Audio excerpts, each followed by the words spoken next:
পুত্র ধৃতরাষ্ট্র, ভাই তোর হাতত ইমান কি হলো? ময়ূর নারায়ণ তপস্যা সন্তুষ্ট করিয়ে নাগ রক্ষা এতিয়ার কোনো চিন্তা নাই। আমি দুই মিলে আজীবন দিক বিজয় করে ফুৰিব পাৰিম। নহয় ভাই, মই মাত্ৰ 4 মাহৰ বাবেহে পৃথিৱীৰ পোহৰ দেখিবলৈ যাম। মাত্ৰ 4 মাহ? নাৰায়ণে যেতিয়া মোক কিমান দিনৰ বাবে দৃষ্টি প্ৰদান কৰিব লাগে বুলি কৈছে, মই মাত্ৰ 4 মাহৰ বাবে দৃষ্টি প্ৰাৰ্থনা কৰিলোঁ। হে নাৰায়ণ, তোমাক শত কোটি প্ৰণাম। বাচা, তুমি দুখ নকৰিবা। জন্মৰ পৰা দৃষ্টিহীন হৈ 4 মাহৰ বাবে দৃষ্টি লাভ কৰিছা, এয়া তোমাৰ পৰম সৌভাগ্য। এতিয়া এই অমূল্য সময়খিনি মানৱ কল্যাণৰ বাবে ব্যৱহাৰ কৰা পুত্ৰ।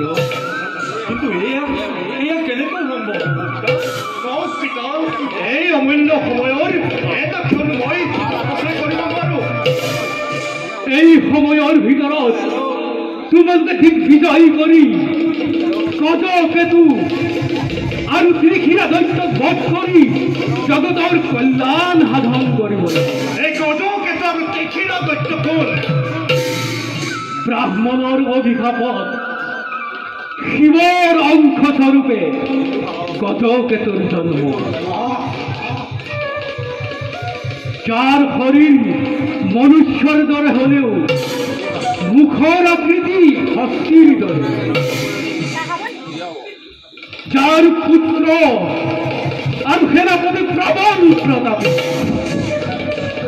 শিৱৰ বৰত বলিয়ান হৈ ত্ৰিভুৱনত আতংকৰ সৃষ্টি কৰিছে, যাৰ অত্যাচাৰত সাধু সন্তই অশেষ নিৰ্যাতনত দিন কটাব লগা হৈছে।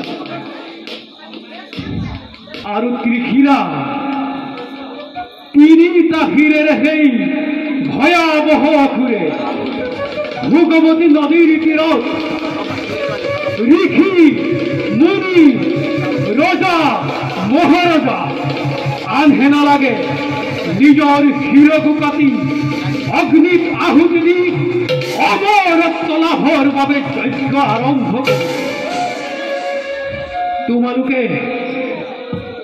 তোমালোকে সেই ত্ৰিশিৰা দৈত্যক বধ কৰাটো একান্ত কৰ্তব্য। তোমালোকে এক সুলক্ষণে হস্তীৰ কপালত জয়ৰ বাণী অংকন কৰা আমাৰ পৰম মিত্ৰ গান্ধাৰাজে হস্তি ৰক্ষাৰ দায়িত্ব শুকৰ নোৱাৰো তেওঁৰ পৰম মিত্ৰ হৰভগজ বান্দৰে তোমালোকক সহায় কৰিছে। তেওঁলোকলৈ খবৰ দি সুলক্ষণে হস্তিৰ সন্ধান কৰে। আশীৰ্বাদ কৰক পিতা।